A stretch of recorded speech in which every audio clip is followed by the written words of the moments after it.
Good morning बंधुरा একটা নতুন দিনের শুভেচ্ছা তোমাদেরকে জানাই। বিছানাটা তুলে নিয়ে রান্নাঘরে যাই। তো বন্ধুরা, এখানে আমি আজকে তোমাদের সঙ্গে খুবই ছিমছাম শর্টকাট একটা রেসিপি শেয়ার করব, বাঁধাকপির বাদাম পোস্ত। তো এখানে দেখেছো বাঁধাকপিগুলো আমি ঠিক এরকমভাবে কেটে নিয়েছি, ঝিরিঝিরি করে না। বাঁধাকপির তো অনেক রেসিপি হয়, বাদাম পোস্তটাও কিন্তু খারাপ লাগে না। আমি বারবারই বলি, তোমরা ইউটিউবে তো অনেক রকমভাবে রেসিপি পেয়ে থাকবে, কিন্তু আমি আমার মতন করে করি। আশা করি তোমাদের ভালো লাগবে।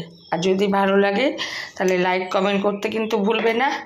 আর যে বন্ধুরা এখনও পর্যন্ত আমার চ্যানেলটিকে সাবস্ক্রাইব করোনি তারা প্লিজ চ্যানেলটিকে সাবস্ক্রাইব করে দিয়ে পাশে বেল আইকনটা প্রেস করে দিও, যাতে আমি নেক্সট যে ভিডিওগুলো ছাড়বো তার নোটিফিকেশানগুলো তোমাদের কাছে যায় আর তোমরা দেখতে পারো। তোমাদের ভালোবাসা আমার একান্ত দরকার।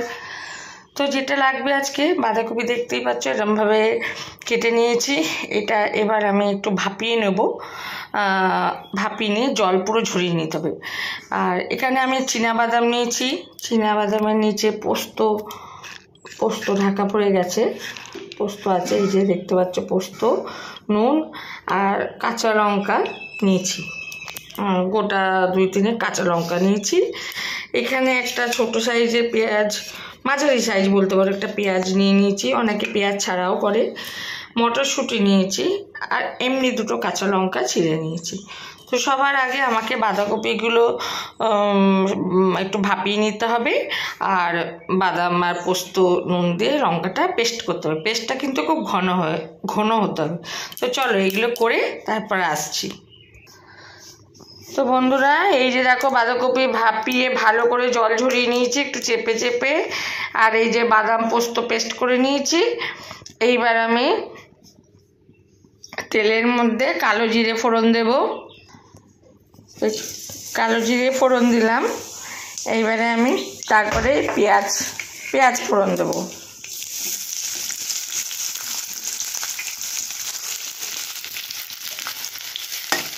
তোমরা এরকম করে বাঁধাকপি বাদাম পোস্ত খেয়ে দেখো, গরম ভাতের সঙ্গে দারুণ লাগে খেতে, রুটি দিয়েও খাওয়া যায়। আসলে বাঁধাকপির একরকম রান্না খেতে খেতে ভালো লাগে না, আর একটু ঘুরিয়ে ফিরিয়ে করার চেষ্টা করি। একটু পেঁয়াজ দিয়ে দেবো আর মটরশুঁটিটা দিয়ে দেবো। পেঁয়াজটা মটরশুঁটিটা একটু ভাজা দরকার, কেননা বাঁধাকপি তো ভাপানোই রয়েছে।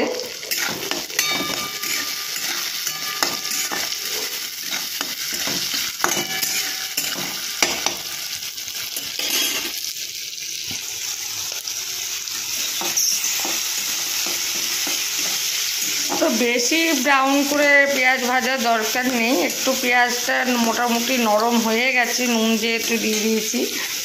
নুন তো পেঁয়াজে দিলাম একটু, আর ওই বাদাম পোস্ত পেস্ট করার সময় ওখানেও দিয়েছি, লঙ্কাও বেটে নিয়েছি ওর সঙ্গে। তো এইবার আমি ভাপিয়ে রাখা বাঁধাকপিগুলো দিয়ে দেবো।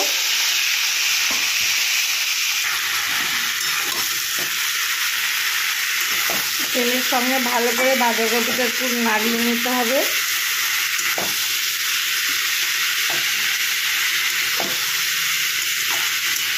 খুবই শর্টকাট রেসিপি, একদমই টাইম লাগে না।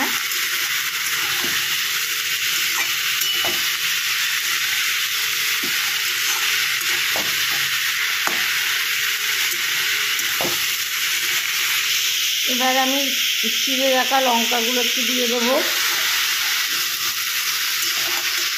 আর একটু কালার হওয়ার জন্য কাশ্মীরি লঙ্কার গুঁড়ো দেবো।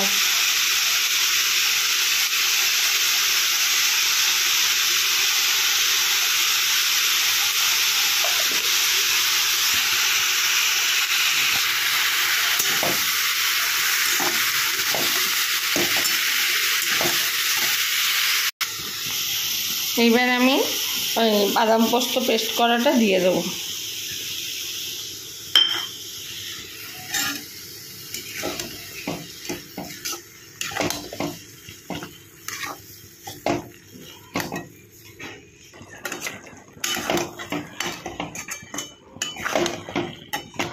তো ভালো করে নেড়ে নেব। যেহেতু বাঁধাকপি ভাপানো আছে, সেদ্ধ হওয়ার কোনো ব্যাপার নেই। একটু তেলে ভালো করে পোস্ত এমনিতে দিয়ে বেশি ফোটাতে নেই, জল একদমই ইউজ হবে না।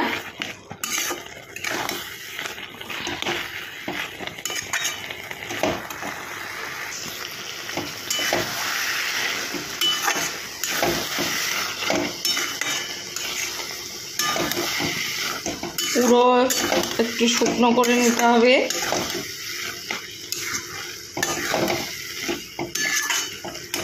গ্যাসের স্টিমটা মিডিয়াম থেকে একটু হাই করে নিতে হবে। দেখো জল বাঁধাকপি থেকে চেপে চেপে নিয়েছি, তা সত্ত্বেও একটুখানি জ্বলে আছে, একটুও যেন মানে জল ভাবটাও যেন না থাকে, পুরো শুকনো শুকনো করে নিতে হবে।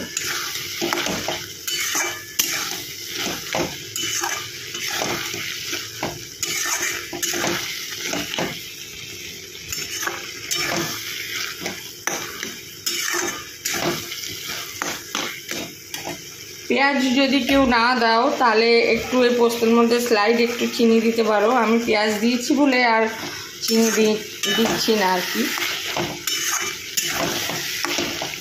নিরামিষভাবে করলে একটু চিনি দিয়ে দিও। এটা নিরামিষ আইটেম হিসাবেও খুবই ভালো যায়। পোস্ততে হলুদ দিলে ভালো লাগে না, সুন্দর একটা বাদাম পোস্তর একটা মিক্সড স্মেল আসছে। চলো আমার হয়ে গেছে, এবার আমি গ্যাসটা নিভিয়ে দেবো। এবার আমি তোমাদের সার্ভিসিং প্লেটে ঢেলে দেখাচ্ছি।